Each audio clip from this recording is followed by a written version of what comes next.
Animal kingdom. இந்த சாப்டர்ல நாம இன் டீடைல் பார்க்க போறது பேசிக்ஸ் ஆஃப் கிளாசிஃபிகேஷன் மட்டும். ஸோ இந்த சாப்டர் எதுலேருந்து எடுக்கப்பட்டதுன்னா என்சிஆர்டி கிளாஸ் 11 புக்லேருந்து எடுக்கப்பட்டது. அனிமல்ஸ் அப்படின்னு எடுத்துக்கும் போது நம்ம டிஃப்ரெண்ட் ஸ்ட்ரக்சர் ஃபார்ம்ஸ் கொண்ட அனிமல்ஸாக பார்க்குறோம். சிலது பறக்கக்கூடியதாக இருக்கு, சிலது நடக்க மட்டும் முடியும், சில ஆர்கானிசம்ஸ் மெரைன் அண்ட் அக்வாட்டிக் ஆர்கானிசம்ஸாக இருக்கு. ஸோ இப்படி டிஃப்ரெண்ட் வெரைட்டி ஆஃப் ஆர்கானிசம்ஸ் நம்மளால பார்க்க முடியுது. ஸோ இது வரைக்கும் கண்டுபிடிக்கப்பட்ட ஸ்பீஷியஸ்ல மில்லியன் ஆஃப் அனிமல் ஸ்பீஷியஸ் இருக்கு. ஸோ இதை கரெக்டாக கிளாஸிஃபை பண்ணி படிச்சாதான் நம்மளுக்கு இதுக்கப்புறம் கண்டுபிடிக்க போகிற ஸ்பீஷியஸை கரெக்டாக ஆர்கனைஸ் பண்ணி நம்மளால புரிஞ்சுக்க முடியும். ஸோ அதனால தான் இந்த கிளாசிஃபிகேஷன் ரொம்ப தேவையா இருக்கு. ஆல் ஓவர் வேர்ல்ட் இந்த கிளாசிஃபிகேஷன் வந்து பொதுவாக இருந்தால் தான் நம்மளால படிக்கிறதுக்கு ஈஸியாக இருக்கும். அனிமல் கிங்டம் அப்படின்னு பார்க்கும்போதே இதுல வரக்கூடிய அனிமல் கிங்டம்ல ஸ்பீஷியஸ் எல்லாமே மல்டி செல்லுலாரா இருக்கிறத பார்க்க முடியும். எல்லாமே ஹெட்டிரோட்ராஃபிக்கா, அதாவது உணவுக்காக இன்னொரு ஆர்கானிசமா சார்ந்து இருக்கக்கூடிய அனிமல்ஸா நம்மளால பார்க்க முடியும். இப்போ இந்த பேசிக் கிளாசிஃபிகேஷன் எதை பொறுத்து எடுத்திருக்காங்க அப்படின்னா செல் ஆர்கனைசேஷனை பொறுத்து. ஸோ அதை லெவல் ஆஃப் ஆர்கனைசேஷன் அப்படின்னு சொல்றோம். ஸோ இன்னொன்று வந்து சிமெண்ட்ரி, அதாவது நம்ம கட் பண்ணும்போது இந்த ஆர்கானிசம் ஈக்குவல் டிவிஷன் நடக்குதா இல்லையா இதை பொறுத்தும். அப்புறம் டிப்ளோபிளாஸ்டிக், ட்ரிப்ளோபிளாஸ்டிக், சீலோம், இதெல்லாம் வந்து இந்த கிராஸ் செக்ஷன் ஆஃப் அனிமல்ஸை பார்க்கும்போது ஸோ உள்ள வந்து கேவிட்டி இருக்கா, எத்தனை லேயர்ஸ் இருக்கு அப்படின்றத படிக்கக்கூடியது. ஸோ செக்மெண்டேஷன் அப்படின்னும் போது அனிமல்ஸ் எவ்வளோ செக்மெண்ட்டாக வந்து டிவைட் ஆயிருக்கு. ஃபார் எக்ஸாம்பிள் எர்த்வார்ம்லாம் எடுத்துக்கிட்டோம்னா ஸோ செக்மெண்டட் அனிமல்ஸாக அதில் நம்ம பார்க்க முடியும். நோட்டோகார்ட் இருக்க அனிமல்ஸையும் நோட்டோகார்ட் இல்லாத அனிமல்ஸையும் வச்சு வகைப்படுத்தியிருக்காங்க. இப்போ முதல்ல நம்ம லெவல்ஸ் ஆஃப் ஆர்கனைசேஷன் என்னன்னு பார்க்கலாம். ஸோ லெவல் ஆஃப் ஆர்கனைசேஷன் அப்படின்போது இந்த 4 வகையாக பிரிக்கலாம். அதாவது செல்ஸ் லூஸா அரேஞ்ச் ஆயிருக்கிறத செல்லுலார் லெவல் அப்படின்னும், அதுக்கப்புறம் செல்ஸ் எல்லாம் சேர்ந்து ஒரு டிஷ்யூ சதை போல ஃபார்ம் பண்ணியிருக்கிறத டிஷ்யூ லெவல் ஆர்கனைசேஷன் அப்படின்னும், அதுக்கப்புறம் டிஷ்யூக்கள் சேர்ந்து ஆர்கன் ஒரு குறிப்பிட்ட மவுத் ஆர் குறிப்பிட்ட பார்ட்டை ஆர்கனைஸ் பண்ணியிருந்தா அதை ஆர்கன் லெவல் அப்படின்னும், ஆர்கன் சிஸ்டம், அதாவது ஒரு ஆர்கன் இன்னொரு ஆர்கனோட கனெக்டிவிட்டியோட ஒரு ஆர்கானிசம் செயல்படுது அப்படின்னா அதை ஆர்கன் சிஸ்டம் லெவல் அப்படின்னு வகைப்படுத்தியிருக்காங்க. இப்போ செல்லுலார் லெவல் எதுல பார்க்க முடியும் அப்படின்னா ஸ்பாஞ்சஸ்ல பார்க்க முடியும். ஸோ இங்கே செல்ஸ் லூஸா அரேஞ்ச் ஆகி ஸோ பார்க்கறதுக்கு ஒரு ஸ்பாஞ்ச் போல இருக்கிறதுனால இது ஸ்பாஞ்சஸ் அப்படின்னு சொல்றோம். இப்போ டிஷ்யூ லெவல் எதுல பார்க்க முடியும்னா சீலன்ட்ரேட்ஸ்ல பார்க்க முடியும். ஸோ இந்த மாதிரி ஜெல்லி ஃபிஷ் டைப்ஸ்லாம் வந்து நம்மளுக்கு டிஷ்யூ லெவல் ஆர்கனைசேஷன் பார்க்க முடியும். ஆர்கன் அப்படின்னும் போது பிளாட்டை ஹெல்மென்தஸ்லேருந்து ஸ்டார்ட் ஆகுது. ஸோ இந்த பிளாட்டை ஹெல்மென்தஸ்ல நம்மளுக்கு ஆர்கன் ஸ்பெசிஃபிக்கா மவுத் அப்படின்ற பார்ட் வந்து ஸ்பெசிஃபிக்கா இருக்கு அப்படின்னு தெரிய வருது. ஆர்கன் சிஸ்டம் அப்படின்னும் போது நம்மளுக்கு மொலஸ்கா, இந்த நத்தை வகையான ஆர்கானிசம்ல இருந்து நம்ம அனிமல்ஸ், அதாவது மேமல்ஸ் வரைக்கும், கார்டேட்டா வரைக்கும் எல்லா ஆர்கானிசம்லையும் இந்த ஆர்கன் சிஸ்டம் லெவல் வந்து பார்க்க முடியும். அதாவது மவுத்துக்கான ஒரு ஆர்கன், அதுக்கப்புறம் டைஜஸ்டிவ் சிஸ்டம், அதுக்கப்புறம் எக்ஸ்கிரீட்டரி சிஸ்டம், இந்த மாதிரி வகையா இருக்கக்கூடிய ஆர்கன். இப்போ லெவல் ஆஃப் ஆர்கனைசேஷன்லயே நம்ம டைஜஸ்டிவ் சிஸ்டம் பொறுத்து ரெண்டா பிரிக்கலாம் அனிமல்ஸ். ஸோ சில ஆர்கானிசம்ஸ் எப்படி இருக்கும்னா இன்கம்ப்ளீட் டைஜஸ்டிவ் சிஸ்டம் கொண்டதா இருக்கும். லைக் ஜெல்லிஃபிஷ்ஸ் எல்லாம் எடுத்துட்டோம் அப்படின்னா அதனுடைய மவுத் அண்ட் ஏனஸ், அதாவது எக்ஸ்ட்ரீட் பண்ணக்கூடிய பார்ட், இது ரெண்டுமே ஒரே இடத்துல இருக்கக்கூடியது, ஒரே ஓப்பனிங் மட்டும்தான் இருக்கும் அப்படின்னா அது இன்கம்ப்ளீட் டைஜஸ்டிவ் சிஸ்டம். அதே இப்போ மவுத்துக்கு ஒரு பார்ட், எக்ஸ்கிரீஷன் பண்றதுக்கு இன்னொரு பார்ட், இப்படி மவுத் அண்ட் ஆனஸ் தனித்தனியா இருந்தா அதை வந்து நம்ம கம்ப்ளீட் டைஜஸ்டிவ் சிஸ்டம் அப்படின்றோம். எக்ஸாம்பிள் ரவுண்ட் வார்ம்லலாம் நம்ம இந்த கம்ப்ளீட் டைஜஸ்டிவ் சிஸ்டம் பார்க்க முடியும். இதே மாதிரி சர்க்குலேட்டரி சிஸ்டம் வச்சும் ஆர்கானிசம்ஸை ரெண்டு வகையா பிரிக்கலாம். சில ஆர்கானிசம்ஸ் உடைய சர்க்குலேட்டரி சிஸ்டம் பிளட் ஹார்ட்லேருந்து பம்ப் ஆகி ஸோ அதனுடைய பாடிக்குள்ள இருக்கக்கூடிய ஆர்கன்ஸுக்கெல்லாம் வந்து இது அப்படியே ஃப்ளோட் ஆகிற பிளட்டா இருக்கும். கனெக்டட் கேபிலரி சிஸ்டம் இங்கே மிஸ்ஸிங்காக இருக்கும். ஸோ அதனால தான் இதை ஓப்பன் சர்க்குலேட்டரி சிஸ்டம், காக்ரோச் இந்த மாதிரி வெட்டுக்கிளி போல இருக்கக்கூடிய இன்செக்ட்ஸ்ல நம்ம இதை பார்க்க முடியும். சில ஆர்கானிசம்ஸ் இப்போ நாமெல்லாம் பார்த்தோம்னா க்ளோஸ்டு சர்க்குலேட்டரி சிஸ்டம் அப்படின்னு சொல்ல முடியும். ஸோ இங்கே கரெக்டாக இந்த ஹார்ட்லேருந்து பம்ப் ஆகக்கூடிய பிளட் ஃப்ளோ ஸோ இந்த கேபிலரிஸ் மூலியமா வந்து பாஸ் ஆகிறத பார்க்க முடியும். ஸோ இதெல்லாம் வந்து க்ளோஸ்ட் சர்க்குலேட்டரி சிஸ்டம் அப்படின்னு சொல்ல முடியும். அடுத்த கேட்டகரியான நம்மளுக்கு சிமெண்ட்ரியை பத்தி பார்ப்போம். ஸோ சிமெண்ட்ரி அப்படின்னு எடுக்கும்போது ஸோ இப்போ ஒரு ஆர்கானிசம் எந்த வாக்கில் கட் பண்ணாலும் அதை வந்து நம்மளுக்கு 2 ஈக்குவல் பார்ட் கிடைக்குதுன்னா radial symmetry.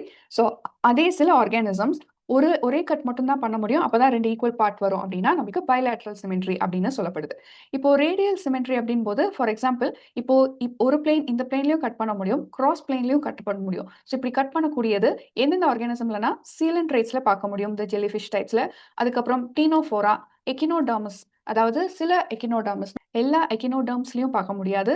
Like star fish, அப்புறம் சி ஆர்ச்சின், இந்த மாதிரி இருக்க ஆர்கானிசம்ஸ்ல நம்ம இந்த ரேடியல் சிமெண்ட்ரி பார்க்க முடியும்.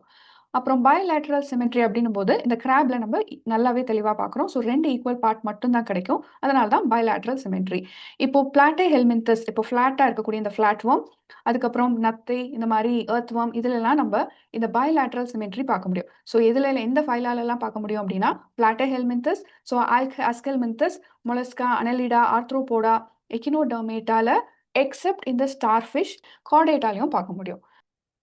சில ஆர்கானிசம் நம்ம எப்படியுமே கட் பண்ணாலும் எந்த ஈக்குவல் பார்ட்டும் வராது அப்படின்ற ஆர்கானிசம் வந்து ஏசிமெட்ரி அப்படின்னு சொல்றோம். எக்ஸாம்பிள் போரிஃபெலா. இந்த ஸ்பாஞ்சஸ் எல்லாம் வந்து இந்த ஏசிமெட்ரிக் ஆர்கானிசம்ஸா இருக்கு.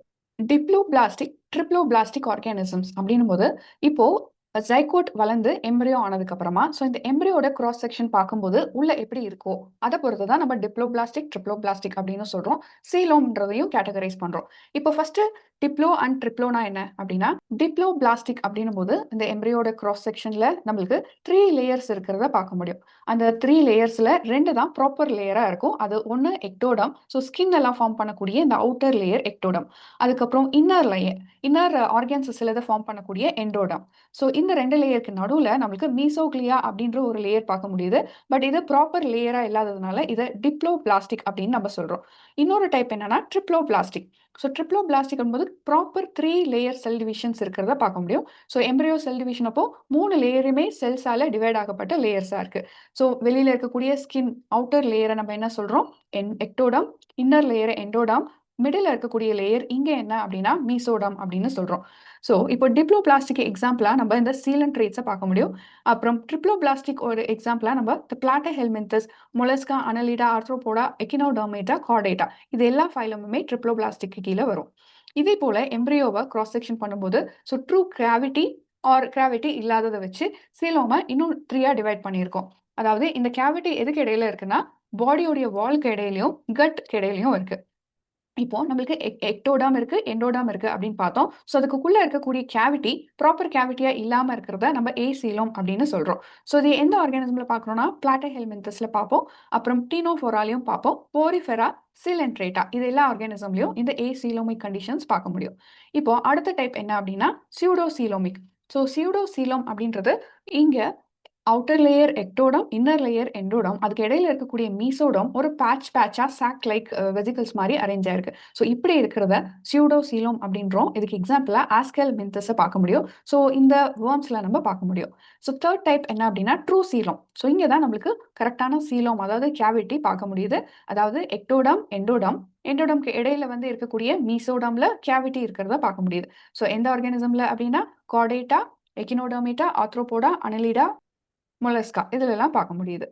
பாடியோடைய செக்மெண்டேஷன் ஓட பொறுத்து ஸோ சில ஆர்கானிசம் செக்மெண்டட் பாடியா இருக்கு, சில ஆர்கானிசம் செக்மெண்ட் இல்லாத பாடியா இருக்கும். ஸோ அனலிடாலாம் பார்த்தோம்னா இது ஒரு மெட்டாமெரிக் பாடி ஃபார்ம் அப்படின்றோம். அதாவது ட்ரூ செக்மெண்ட். ஸோ ஒவ்வொரு செக்மெண்ட்டுமே ஃபுல்லா செக்மெண்டா அரேஞ்ச் ஆயிருக்கக்கூடிய பாடியா இருக்கும் இந்த ஆர்கானிசம்ஸ்ல. ஸோ இந்த செக்மெண்ட்ஸ் எல்லாம் எதுல பார்க்க முடியும்? அனலிடால இந்த எர்த் வார்ம், நீரிஸ், லீச்லலாம் ப்ராப்பர் இந்த மெட்டாமெரிக் பாடி ஃபார்ம் வந்து பார்க்க முடியும். ஸோ மெட்டாமெரிக் அப்படின் போது இந்த செக்மெண்ட்ஸ் ப்ராப்பர் ஃபுல் செக்மெண்டோட இருக்கக்கூடியது. இப்போ நோட்டோகார்ட் அப்படின்னும் போது ஸோ நோட்டோகார்ட் அப்படின்றத கார்டேட்டா அப்படின்னு நம்ம சொல்லுவோம். ஸோ இந்த நோட்டோகார்ட் அப்படின்றது நம்மளுக்கு சென்ட்ரல்ல இந்த ஸ்பைனல்ல வரக்கூடிய நோட்டோகார்ட். இதை வந்து நான் கார்டேட்ஸ் அண்ட் கார்டேட்ஸ் அப்படின்னு பிரிக்கலாம். நோட்டோகார்ட்ஸ் இல்லாத அனிமல்ஸை நான் கார்டேட்ஸ் அப்படின்னும், நோட்டோகார்ட் இருக்கக்கூடிய அனிமல்ஸை கார்டேட்ஸ் அப்படின்னு பிரிக்கலாம். ஸோ நான் கார்டேட்ஸ்க்கு எக்ஸாம்பிளா நம்ம போரிஃபெரால இருந்து எக்கினோடர்ம்ஸ் வரைக்கும் இருக்க ஆர்கானிசம்ஸ் எல்லாமே வரும். ஸோ கார்டேட்டா அப்படின்றது வந்து நமக்கு வரக்கூடிய எல்லா கார்டேட்ஸுமே நோட்டோகார்ட் உடையதா இருக்கு. இப்போ இதை ஒரு ரிவிஷன் போல இந்த கிங்டம் அனிமாலியாவுடைய கிளாசிஃபிகேஷன் பார்க்கலாம். ஸோ கிங்டம் அனிமாலியாவை நம்ம பார்த்தோம் லெவல் ஆஃப் ஆர்கனைசேஷனை பொறுத்து செல்லுலார், அதுக்கப்புறம் டிஷ்யூ ஆர்கன் சிஸ்டம் இப்படி பிரிக்கலாம். ஸோ செல்லுலார் அப்படின்ற ஆர்கானிசம்க்கு நம்ம எடுத்துக்காட்டா என்ன பார்த்தோம்? பாரிஃபெராவை பார்த்தோம் இல்லைங்களா? ஸோ இந்த பாரிஃபெரா நம்மளுக்கு சிமெண்ட்ரியா இருக்காது. So asymmetric organism. அதே போல சீலோம் இல்லாததுனால இது ஏசீலோமேட் அப்படின்னு நம்ம சொல்றோம். ஸோ இப்படிதான் நம்மளுடைய கொஸ்டின்ஸ் எக்ஸாம்ஸ்ல கேட்கப்படுது. ஸோ பாரிஃபெரா வந்து செல்லுலார் ஆர்கானிசம், அதே போல நம்மளுக்கு ஏசிமெட்ரியா இருக்கு, ஏசீலோமேட்டாவும் இருக்கு. இப்போ டிஷ்யூ ஆர்கன் சிஸ்டம் அதுல நம்ம டிஷ்யூ அப்படின்னு எடுக்கும்போது சில ஆர்கானிசம்ஸ் ரேடியல் சிமெட்ரியா இருக்கு, சிலது பைலேட்ரல் அப்படின்னு சொன்னோம். ஸோ டிஷ்யூ கொண்டது எல்லாமே ரேடியல் சிமெட்ரியா இருக்கு. ஸோ அதுவும் இந்த உள்ள இருக்கக்கூடிய இந்த எம்ப்ரானிக் கிராஸ் செக்ஷனை பார்க்கும்போது நம்மளுக்கு 2 லேயர் கொண்டதா தான் இருக்கு. ஸோ அதனால டிப்ளோபிளாஸ்டிக், அப்புறம் சீலோம் இல்லாத சில ஆர்கானிசம்ஸை நம்ம என்ன சொல்றோம்? கேவிட்டி இல்லாத ஆர்கானிசம்ஸ் அப்படின்னு சொல்றோம். ஸோ இந்த அந்த கட்டுக்கும் பாடி வாலுக்கும் இடையில இல்லாத அந்த கேவிட்டி வந்து ஏசிலோமேட் ஆர்கானிசம். இதுக்கு எடுத்துக்காட்டா சீலன்ட்ரேட்டா, டீனோஃபோரா இது ரெண்டையும் பார்க்குறோம். இப்போ பயலேட்ரல் அப்படின்னும் போது அதுல வரக்கூடியது ட்ரிப்ளோபிளாஸ்டிக் ஆர்கானிசம்ஸ் எல்லாமே. ஸோ ட்ரிப்ளோபிளாஸ்டிக் அப்படின்னும் போது நம்மளுக்கு 3 லேயர் பார்க்க முடியும். எக்டோடம், ஸோ எண்டோடம், மீசோடம் அப்படின்னு 3 லேயர்ஸ் பார்க்க முடியும். ஸோ இந்த 3 லேயர்ஸ்லயுமே வரக்கூடியது என்ன அப்படின்னா இந்த ஆர்கானிசம் பிளான்டைஹெல்மின்தஸ்லேருந்து கார்டேட்டா வரைக்கும், அதாவது Platyhelminthes, nematode, Annelida, Mollusca, Arthropoda, Echinodermata, Chordata அப்படின்னு பார்த்தோம். எக்கினோடர்மேட்டால மட்டும் சில எக்ஸெப்ஷன். ஸோ இந்த ஸ்டார்ஃபிஷ் மாதிரியான சில ஆர்கானிசம்ஸ் மட்டும் சிமெண்ட்ரி அப்படின்னு பார்க்கும்போது நம்மளுக்கு இந்த பயலேட்ரலா இல்லாம சிலது மட்டும் ரேடியல் சிமெண்ட்ரியா பார்க்க முடியும். ஸோ இது ஒரு எக்ஸெப்ஷனல் இங்க இருந்து. இப்போ ஏசிலோமேட்ல நம்மளுக்கு இந்த ரேடியல் டிப்ளோபிளாஸ்டிக் ஏசிலோமேட் சில ஆர்கானிசம் பார்த்தோம். சில ஆர்கானிசம் பயலேட்ரல் ட்ரிப்ளோபிளாஸ்டிக் ஏசிலோமேட்டிக் ஆர்கானிசம்ஸா இருக்கு. அது பிளாட்டைஹெல்மின்தஸா சொல்லலாம். சில ஆர்கானிசம்ஸ் மட்டும்தான் நம்மளுக்கு சியூடோ சீலோமேட்டா இருக்கும் அப்படின்னு பார்த்தோம். அதுக்கு எக்ஸாம்பிளா நெமட்டோட் மட்டும்தான் பார்க்குறோம். நெமட்டோட் எந்த ஃபைலம்க்கு கீழே வரும் அப்படின்னா ஆஸ்கல்மின்தஸ்க்கு கீழே வரும். இப்போ சீலோம் இருக்கக்கூடிய ட்ரூ சீலோம் இருக்கக்கூடிய ஆர்கானிசம்ஸ் வந்து யூ சீலோம் அப்படின்னு சொல்லலாம். ஸோ இந்த ஆர்கானிசம்ஸ் அனலிடா, மொலஸ்கா, ஆர்த்ரோபோடா, அதுக்கப்புறம் எகினோடர்மேட்டா, கார்டேட்டா. ஸோ இது எல்லாமே நம்மளுக்கு சீலோம் இருக்கக்கூடிய ஆர்கானிசம் ட்ரிப்ளோபிளாஸ்டிக் 3 லேயர் கொண்டதா இருக்கு. அதுக்கப்புறம் சிமெண்ட்ரி பார்க்கும்போது பைலேட்ரலா இருக்கு. ஸோ நோட்டோகார்ட் ப்ரெசென்ட் ஆயிருக்க ஒரே ஃபைலம் எது அப்படின்னா கார்டேட்டா. ஸோ கார்டேட்டால மட்டும் நோட்டோகார்ட் இருக்கு. மித்த எல்லா ஆர்கானிசம்ஸ்லயும் ஃபைலம்லயும் நம்மளுக்கு நோட்டோகார்ட் பார்க்கறது இல்லை. So absent notochord. Animal classification சாப்டர்ல நாம இப்போ பார்த்த பேசிக்ஸ் ஆஃப் கிளாசிஃபிகேஷன் உங்களுக்கு கண்டிப்பா தெளிவா புரிஞ்சிருக்கும்னு நினைக்கிறேன். தேங்க்யூ.